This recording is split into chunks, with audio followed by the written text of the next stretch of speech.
Ok, donc aujourd'hui on va voir comment faire un effet parallaxe. Donc c'est une sorte d'image qui bouge pour donner un effet de profondeur. Donc on voit ça assez souvent pour les semblants d'affiches animées. Donc on va voir tout de suite comment on va faire. Donc là j'ai pris une image, celle de Po de Kung Fu Panda. Donc pour ça, rien de plus simple, on va le détourer. Donc pour cela, soit vous voyez d'autres vidéos, soit vous pouvez voir ceux de ma chaîne.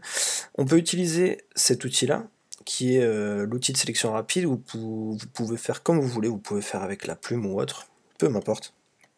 Donc on va le détourer rapidement, hein, on va pas trop s'embêter sur ça, c'est pas ça l'intérêt du jeu. C'est plutôt de pouvoir faire cet effet parallaxe qui est assez sympathique. Alors, donc voilà, une fois qu'on a, on va sélectionner un petit peu, on va améliorer, donc on va prendre ça. Là c'est vraiment pas le but de devoir faire un joli détourage, c'est surtout pour montrer les techniques. Voilà, on va décontaminer, hop.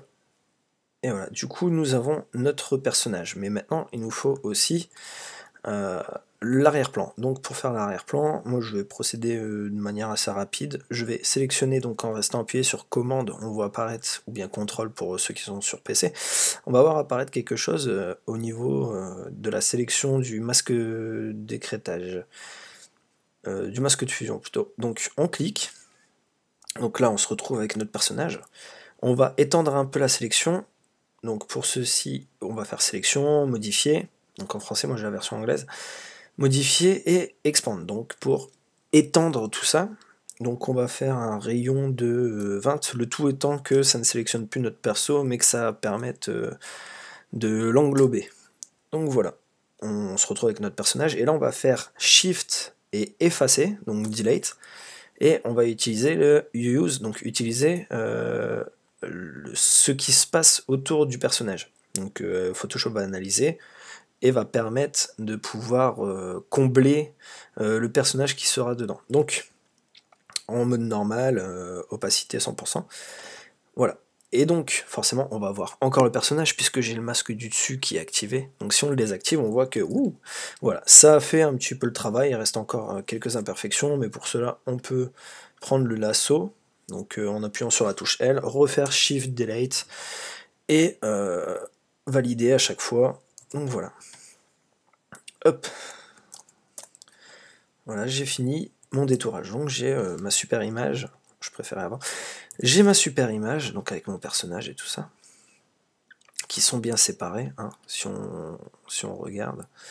Donc voilà, là on va prendre un décalque, on va le faire pour les deux, donc, et puis on va les convertir en objets dynamiques. Donc Smart Object pour l'anglais.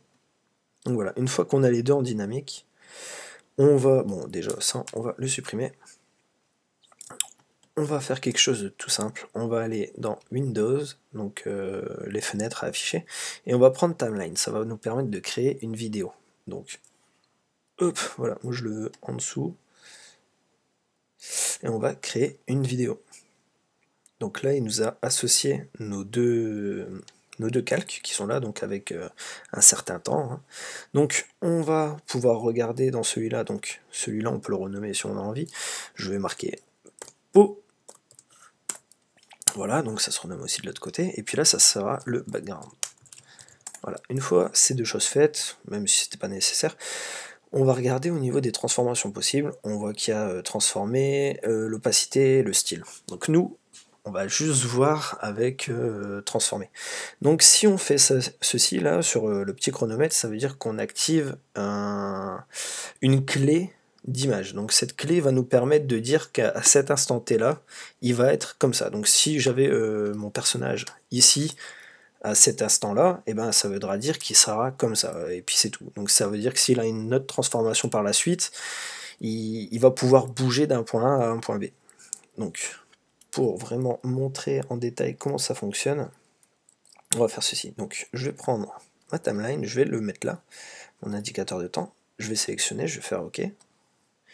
Et là je vais me mettre à 4 frames à peu près. Enfin c'est pas 4 frames, c'est à peu près 4 secondes. Et là, je vais faire CTRL T, commande T, et puis je vais augmenter la taille du personnage. Voilà, faire en sorte qu'il remplisse bien l'écran. Donc en faisant Shift Alt pour garder une homothétie correcte, et puis pour le centrer en même temps tout en agrandissant. Donc voilà, j'appuie sur Entrée. Là, avec mon background, je vais revenir, donc on voit que notre personnage s'anime, c'est magnifique. Avec le background, je vais déjà l'augmenter à la base, pour agrandir cet effet de profondeur. Et puis, donc, on va aller là, on va appliquer la transformation. Et là, cette fois-ci, arrivé à 4 frames, on va plutôt le diminuer, histoire de donner vraiment cette sensation de centrage sur le personnage, si je peux m'exprimer ainsi. Donc voilà, là on va diminuer un petit peu, ouais, la résolution elle est de 25, donc ça sera pas énorme, mais ça nous permettra d'avoir un bon calcul pour que vous puissiez voir le rendu.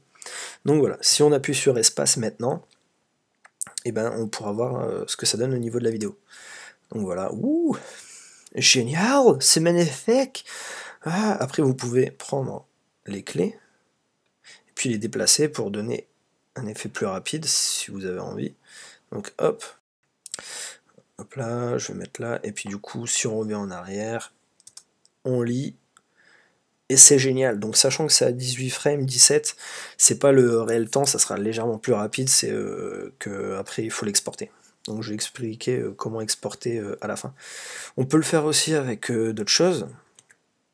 Donc par exemple, celui-là, je vais descendre ma timeline.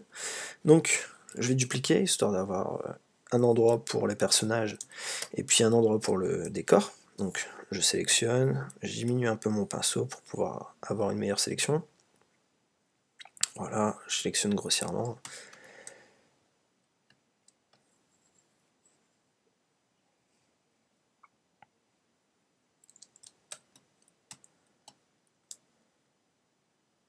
Hop, hop.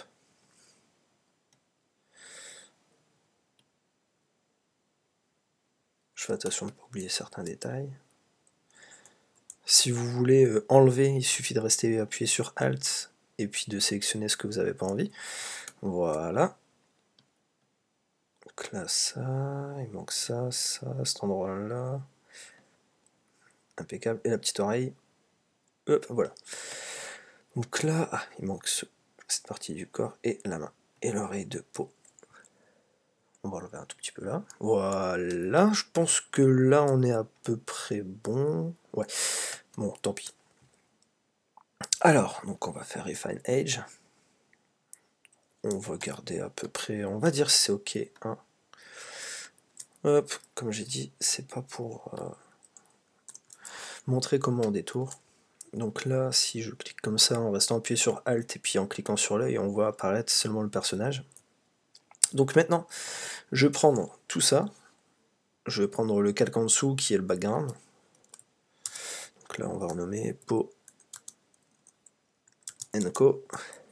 Et là, ce sera le background BG. Donc, commande, on clique sur le masque. On va faire Select, Modify, Expand. Donc, sélectionner, modifier et étendre. On va faire un petit peu plus grand cette fois parce que je crois que l'image, elle est... Non, elle n'était pas légèrement plus grande. Donc, commande D pour désélectionner. On reclique. Select, Modify, Expand. Là, je pense que je peux faire 10. Voilà. Donc, maintenant, on va faire Shift, Delete. Toujours pareil, on utilise ce qui se passe autour de l'image. Et voilà. Et là, c'est magnifique. Sauf là, donc là, on va prendre l'outil tampon. Donc en appuyant sur S, on va faire Shift à un endroit. On va cliquer pour prendre une zone. Et puis on va passer au-dessus. Voilà, c'est bon, c'est fini. Donc maintenant, on a nos deux choses. On va appliquer le masque. On n'est pas obligé, il me semble. Donc, on va convertir. Là, pareil, on convertit aussi. Celui-là, on peut le supprimer. Et donc, on va reprendre notre timeline. On va créer la vidéo. Donc, on a toujours nos deux items. Et là, cette fois, on va... que je dis pas de bêtises. Ah, j'avais pas vu. Voilà. On va reconvertir l'objet, cette fois-ci en faisant gaffe de bien le sélectionner. Alors donc on crée la vidéo, comme je disais. Ce calque-là, on l'enlève. Donc là, Po, cette fois-ci, lui, il va apparaître d'en bas, donc on va le descendre. Et là, on va dire que c'est une image clé. Et ensuite, on va aller jusque 4 et on va le monter.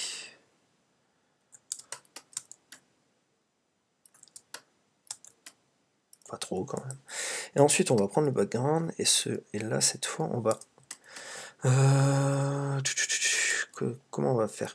Donc déjà, on va l'agrandir un peu pour pouvoir se permettre de monter et descendre. Donc si lui il monte, là ça va descendre. Voilà, donc là ça sera la clé pour la transformation. On va revenir en arrière et puis on va monter un petit peu. Voilà, et là ça sera la clé. Et donc maintenant on peut voir qu'en animant, eh ben, ça fait un super effet. C'est génial, c'est magnifique. Voilà, donc si on fait espace, on peut voir comment ça se passe au niveau de la vidéo. C'est magnifique si vous voulez donner un peu de dynamisme à vos images. C'est toujours cool. Donc, mauvaise manip. Donc, maintenant, on va aller sur le trimage. Puis on va voir qu'on peut rajouter d'autres choses aussi. Donc là, j'ai déjà prédécoupé. Ça, on va l'enlever, c'est le fameux Jon Snow. On va les enlever du groupe. Voilà. Hop, donc là, on va convertir. On va convertir. Puis on va voir qu'on peut faire aussi avec des items intermédiaires. Donc par exemple, là, je vais prendre la couleur du ciel, je vais l'éclaircir un tout petit peu. Puis je vais prendre un brush de nuage. Je vais m'amuser à en mettre un peu partout pour donner un effet de brume.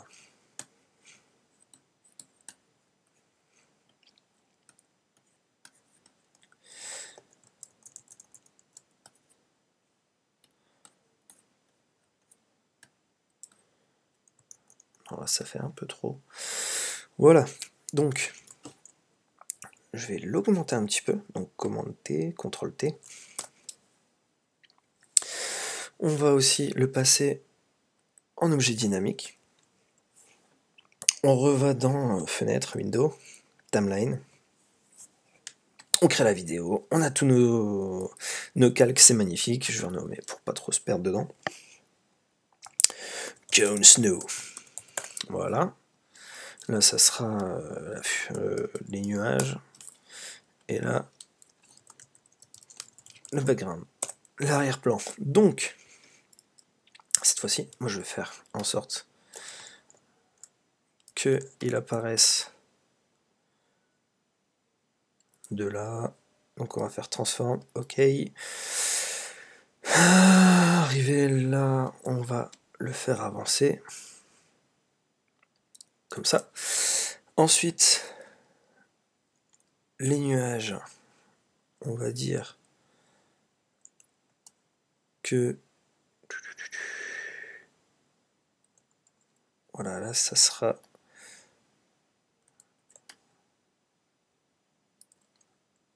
le final. Et juste avant, ce sera comme ça, donc du coup ça va avancer dans un sens opposé. Et le background, on va légèrement l'augmenter pour faire défiler de manière un peu plus... Alors attendez, parce que je viens de voir que... Ouais. Moins vite, on va le faire défiler moins vite, histoire de donner un effet de profondeur. Voilà, hop. Donc lui...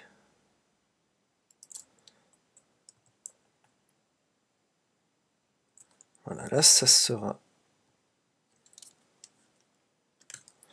Pour le background, on applique la clé, donc avec le petit chronomètre.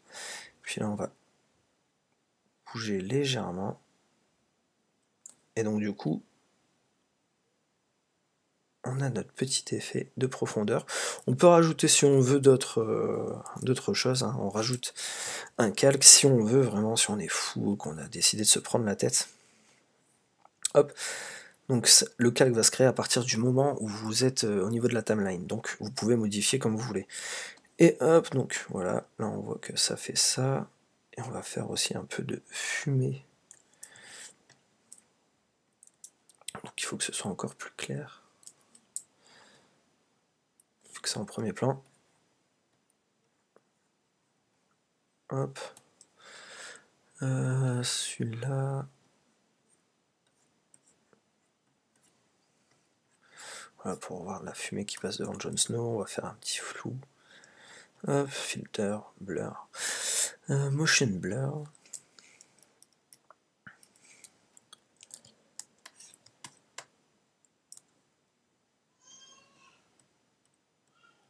Ouais, c'est bien. Hop, donc là, on va l'augmenter aussi celui-là. Voilà.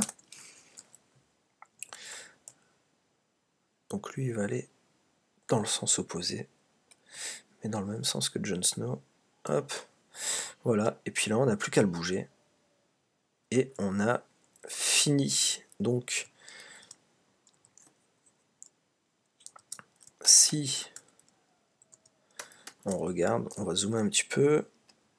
On va descendre. Puis là, on va regarder ce que ça donne. Le magnifique effet. Et voilà, c'est impeccable. Donc voilà. On peut voir que ça réagit super bien, c'est magnifique, ça donne beaucoup de vie à l'image. Je trouve que c'est un effet assez sympa, l'effet parallaxe. Donc voilà, c'était pour vous montrer la technique, et puis j'espère que vous avez bien aimé. Donc voilà, à la prochaine pour de prochains tutos.